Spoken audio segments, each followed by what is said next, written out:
All right, so we all know that right now, Bryan Kohberger is sitting in an Idaho prison, right? He's awaiting trial for the murders of 4 college students. But tonight, I can report to you exclusively that authorities in Pennsylvania, where he was arrested, are investigating potential involvement in other outstanding homicides. Now, how would this work, and why would they be doing this? We have answers. Retired FBI agent and NewsNation legal contributor Jennifer Coffindaffer and high-profile trial attorney Mark Geragos. Counselor, you had heard similar to what I just reported, yes? Yes, I have heard similar, and not just in this case, but virtually every high-profile case that is a circumstantial murder case, evidence murder case, you almost inevitably hear of some other unsolved murder, and law enforcement looks to see if they can link whoever the suspect is. And why that is? Well, for one thing, I suppose it fills a vacuum. Why did somebody do this when you don't have a motive? That is the most obvious, excuse me, explanation. Thank you. And also, you know, the cynic in me, the defense lawyer in me, always suspects that it's a way to dirty somebody up. I mean, you know, if there's any doubt as to the presumption of innocence, all you got to do is throw in the fact that he's also suspected of homicides that occurred in some other jurisdiction, and let that kind of gain a foothold in the zeitgeist, if you will. Well, and it's hard to combat that. How do you prove that? On balance, I understand the concern, and certainly the presumption must be preserved. However, he's got plenty of problems on his plate in terms of what he's got to deal with. They don't need to smear him. Coffindaffer, great to have you. Help us understand from the investigative perspective what it is that they see in Kohberger that makes them think, to the extent that it's not just automatic that they do this. What kinds of things here would spark that kind of interest, and what would they be doing? Well, specifically, if they have a case that fits the modus operandi, which is just fancy words for the way of doing something that matches what happened in Idaho. For instance, is the target a young, beautiful co-ed? Was the weapon of choice a knife?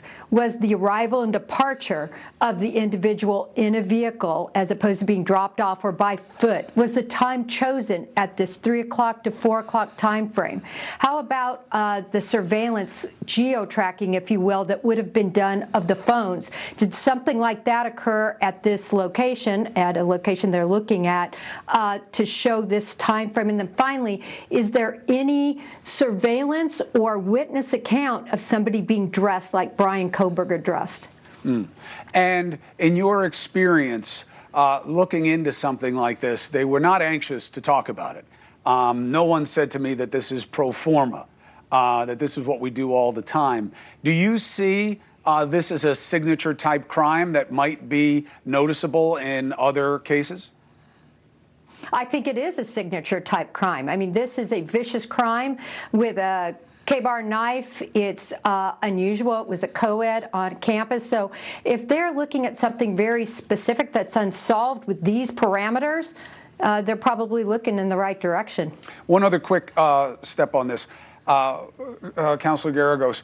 The other thread of speculation that's out there right now, this I can actually report. I know that they're doing it. But we also hear, well, they're looking very closely at how he may have known any of these victims. How do you deal on the defense side with someone who has no reason to know these girls, knowing these girls or following them on social media or even being in their DMs?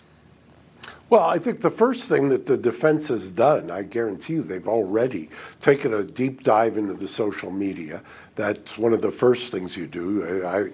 Besides running background checks, that's one of the other tasks that you give your people to do in a defense is, I want everything on social media. I want a deep dive. Right. I want you to scrub it and tell me what's there. Now, if there's a connection, then that's going to be something you're going to have to plumb and deal with. You know, there was also reported early on that there may have been, in the search at his apartment or location, some other indicia or connection to the victims of this. And if that is the case, you're going to focus like a laser on that, because that is something that is going to be front and center in any prosecutorial presentation of evidence.